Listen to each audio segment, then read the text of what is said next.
I really like that idea, and I'm going to steal it from you. And also, I think if there's a player that is unsure about their schedule, that they should have to play a genie warlock because they can go into their little genie device Yeah, and I was gonna say the same thing. That's a great idea that I'm definitely gonna steal at some point. When a player says at the last minute, "Oh, I'm not going to make it," how do you handle a missing player in game? So, from a story perspective, do you have someone else pilot them? Do you pilot them yourself? Usually, when there are absent players, we just keep playing as long as we have 3 players and 1 dungeon master. Because I've always found with 5e, anything less than 3, and it's too hard. And I don't care for hard. I want it easy for myself. And in terms of the actual, certain player characters being missing from the game because they're not actually there to play their character, I never get anybody to play somebody else's character because it's always turned out badly at my table in some way, even when people have the best intentions, So we just go with, like, their character isn't there for whatever reason. I know a lot of people like a story reason as to why that character's no longer with the party. I don't care at all. I just don't care anymore. I used to care, and I was told and trained by those people who taught me to play the game that I should care, but I don't. Okay, I just don't give a toss. So because it always came up with, it's convoluted reason why we have this character not there at this specific time, and you could be at it's the climax of the battle. Everybody was standing in front of the big bad, and then we stopped, and we're coming back next week, and suddenly they're not there. It's like, what happened? So there's been the players falling out of holes on the ceiling, then suddenly they're back, or suddenly a hole opened underneath them and they disappeared, and all sorts of things. So I've decided, as a dungeon master, I'm going to let the players figure that stuff out. They can come up with the convoluted reason if they care that much about it as to why the character's not there. Whether it's the person who plays the character or somebody else at the table, I'll just let them do that. And when I'm a player, I don't give a rat's butt about that sort of stuff. So I never bother coming up with convoluted reasons why a character's not there. I just leave that to everybody else. I'm like the worst person to be asking this question. Wally, I'm going to move it over to you. So for me, it's going to depend on where we're at in the story. Like Fred said, if you ended the previous session and you're right there getting ready to roll for initiative and in combat, and then the next session that person's not there, that does kind of throw a little bit of a wrench into the story for sure. So when it comes to those situations where it's something very important, if this is like one of our major villain or boss battles, or this is, a major story hook or whatnot, I'll go as far as to, okay, this week we're going to play something else, and then we will come back to that when I can have everybody at the table. We did a lot of that with Dragon Heist. I had a group that played that game for 3 years. None of them had ever played it before. And for the really good bits, when we found the Stone of Galore, or when we started exploring to find, this 500,000 gold piece treasure and stuff like that, I wanted them all to be there. So if one of them didn't show up, then I play with a lot of other dungeon masters, so one of them would run a game, or we would do a side quest, or we would do I have a group we call the library, where we have a present day and then we have a past day. So we'll just do like something from like 2 or 3 years ago when they were all in school together or something like that. So we'll find a different, we'll either grab different characters or a different moment in time or something else to play. Now, if we're not at an important plot point, and this is something that is like, maybe we just all wake up in the morning and quest hasn't been told yet, everybody wakes up, what do you want to do? That character's not there. Well, that's really easily, they get called away. Maybe they're a cleric and they head off to the spires in the morning, and the Church of Lathander has a special mission for them that they have to attend to, or perhaps part of their druid circle, they have to go and do things for that. Now, if we're like in the middle of an adventure, but it's not a very important one, then I might have a little bit of fun. Perhaps there's a wizard or something that casts polymorph, and they become a toy for the rest of the day, or they become like, maybe like a fly or something that has to fly around and stuff like that. Maybe a ghost possesses them, and I'll have this possessed their body's possessed and they just walk behind, just have a little bit of fun and humor.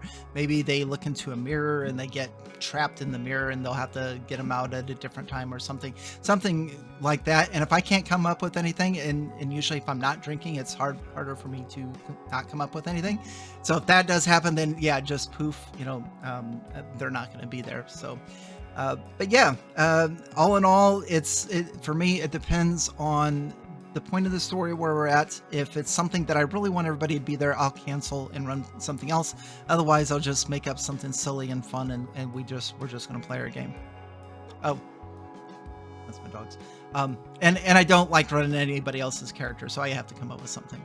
So for me, it's always been sort of I've always sort of had the opinion that having like one set excuse that can go across the entire campaign is generally the best way. Like if someone isn't in attendance, it's good to have a campaign specific way to excuse them, and I'll get into that in a second. But I haven't found too many campaigns where it makes sense to have a campaign specific reason. So almost every game that I have played somewhat recently, I've always just tried to play it kind of on the fly, of either we can, come up with a reason for this character to also not be in attendance, or if they must be in attendance, then they kind of, go glassy-eyed and they don't say a lot and they're kind of just following along. Or if it's like a dungeon session, then I hand over their character sheet to another player so I don't have to worry about it. But then we all play by the understanding that that character will pass every single death save, no questions asked, because it's not okay if people die while they're not at the table. And to date, no one has abused that yet. But so the better approach, which is sort of the campaign-specific way, I've only gotten it to happen like once or twice, because most campaigns just don't usually suit it. But I had one campaign, it was a very old one, when I was like a teenager still, where it was like a Viking thing. So they had like the entire campaign was set along a river, and they were in their longboat, and every adventure they had, they were always like within walking distance of their longboat, and they had this NPC who's based off of that old Chris Farley sketch, Van down by the river. His whole thing is, oh yeah, you think you're gonna be a great Viking raider, but actually you're just gonna be in a longboat down by the river. And so every single time when someone couldn't be in attendance, they would just be kind of they would disappear, and then they'd come back the next session grumbling about longboats down by the river.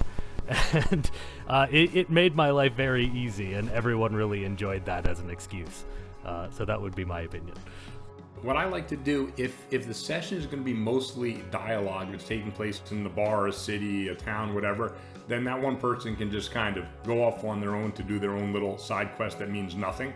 So that's their excuse for disappearing. If it's going to be combat heavy session though, then I do have someone else roll for them. I don't have them role play for them, but just roll for them in combat. And basically their character follows along like an NPC for the session and just participates in the fighting. So, I mean, reality is no matter how deep people get into their role playing, they know an actual person isn't there, so the character isn't there. So everyone just kind of ignores it and we just play through. It's more of an inconvenience than anything. So, I think it's pretty easy to deal with just by letting someone else handle the combat, and you just remove that character effectively from the role play for that session. One of my players is extremely bad at scheduling and has a tendency to drop out with, an hour's notice, and will say, okay, we're not going to push this back another month.